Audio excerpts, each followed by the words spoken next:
Welcome back. The last video cut off a little bit short, so we were on problem number 15. If two events are independent, so P of A, the probability of A is 0.56, the probability of B is 0.25. What's the probability of A given that B has already occurred?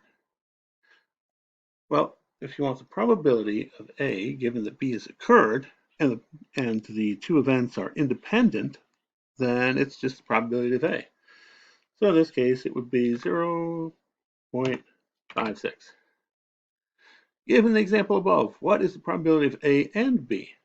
Well, if they're independent, you can just multiply the probabilities. So 0.56 times 0.25 equals, should be an equals there, 0.14 or 14%. Given the example above, what's the probability of A or B? Okay, this is where it gets a little bit tricky. We have two different events. We add those two probabilities when it's an or, but unless they're mutually exclusive, meaning that only one of them can, meaning that they can not both happen at the same time, then you have to subtract the probability of A and B.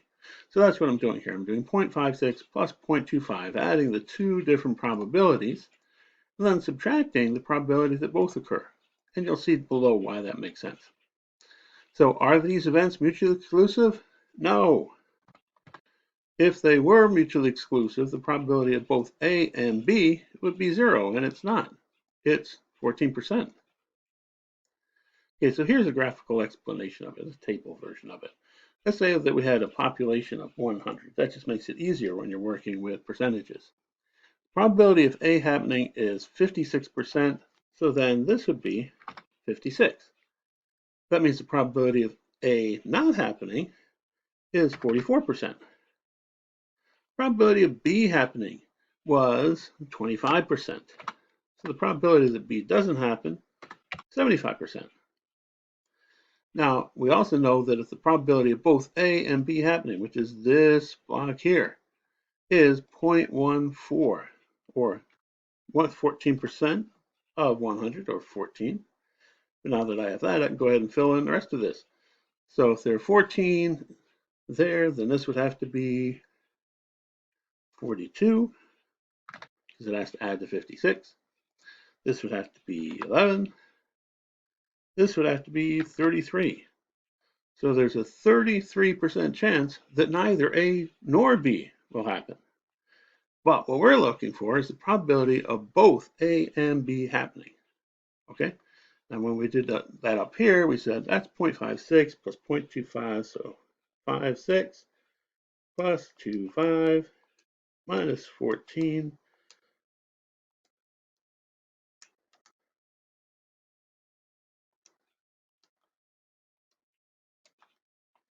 And we got 67.67 or 67%. Now, if we look here, what we're really saying is the probability that A could happen, which would be 56, or the probability that B could happen, which would be 25, minus the fact that they could both occur, which is 14. But that's the same thing as saying, take this 25 plus this one, and those add to 67. Or you can just say, well, what we're really saying is the probability that one or the other happens is 1 minus the probability that neither of them happens. And 100% minus 33 is also 67%. Okay, so hopefully that makes a little bit more sense of it. And creating a table like this oftentimes is a nice way to do that. Now I said graphical, which usually means graphical. So here's the graphical version of it. So probability of both A and B happenings, the intersection of these two sets. Probability of A is this whole set. So if we take the 56%, subtract 14, there'd be 42 here, which is what we got here. This is A but not B. We got 11 here. And if you add all those together, 42 plus 14 plus 11, again, that's 67%. There's a 33% chance that neither happens. If two events are mutually exclusive, they cannot both happen at the same time. if the probability of A is 0.53, probability of B is 0.2, and A and B are mutually exclusive, what's the probability of both A and B happening? 0. They can't. They're mutually exclusive. And because of that, we don't have to worry about subtracting that. We can just say the probability of A or B is just 0.53 plus 0.20 is 0.73. So it's much easier when they're mutually exclusive. Okay, moving on. Create a frequency table and histogram for this data. Okay, so frequency table, we have to have limits. So our lowest value here is 0. Our highest one is this 38 here. So we can probably break it into 4 classes of 10 each. So I'm going to say 0 to 10, 10 to, 10 to 20, 20 to 30,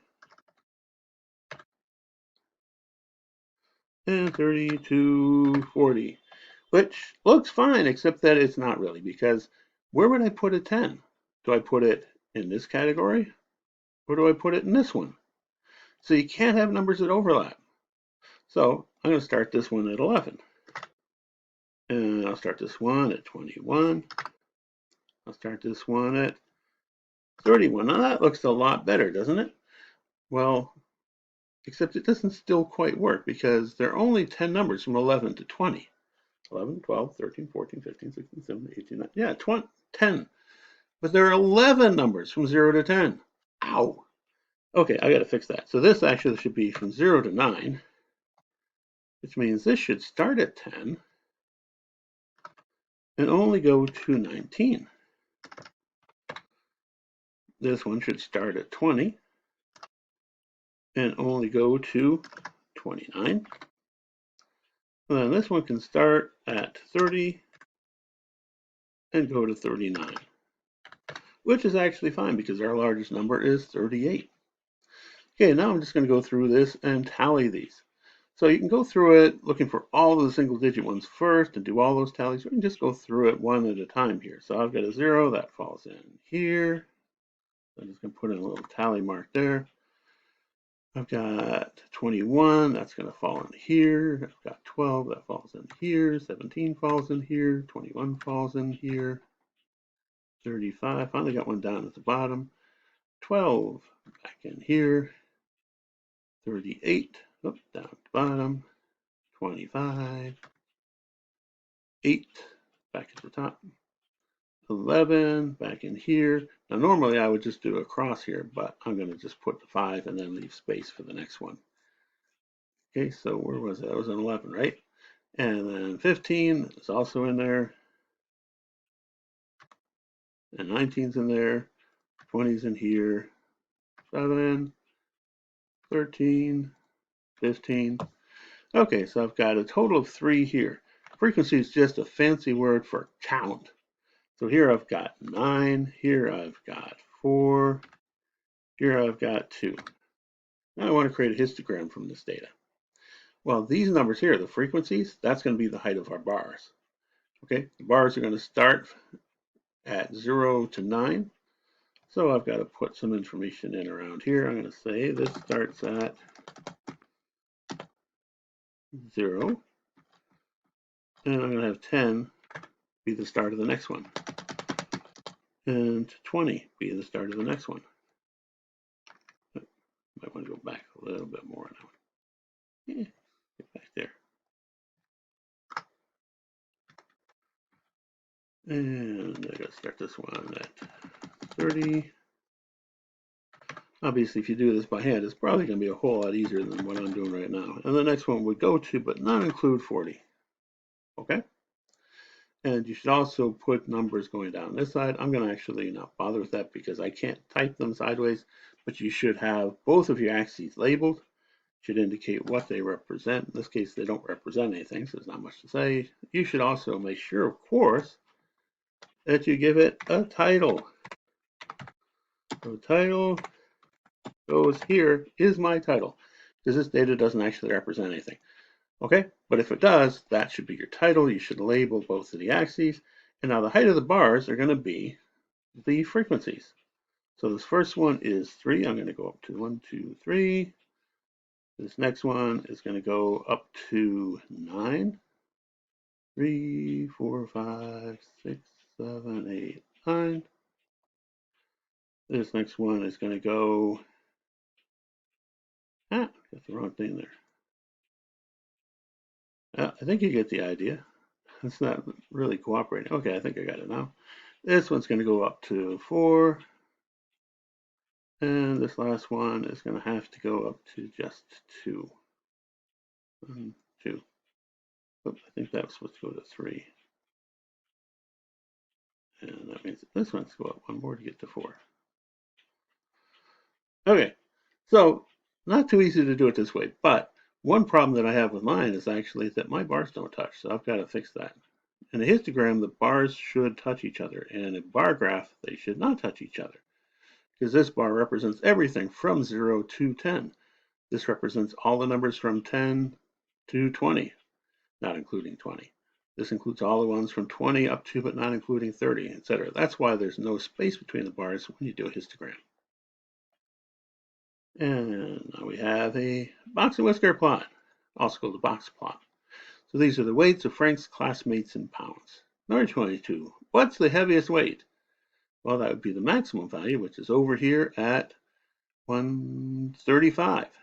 So this one's 135.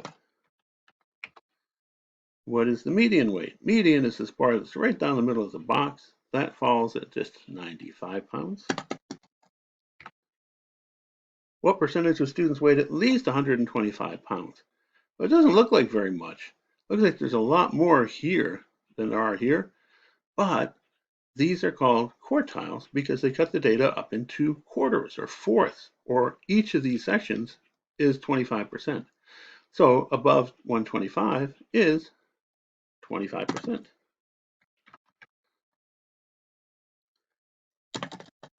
Did more students weigh between 75 to 100 or between 100 to 125?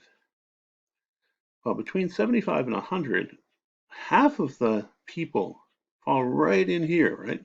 25% here, 25% here.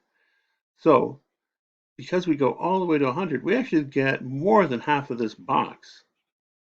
So there are actually more in the 75 to 100 range than there are in the 100 to 125 range.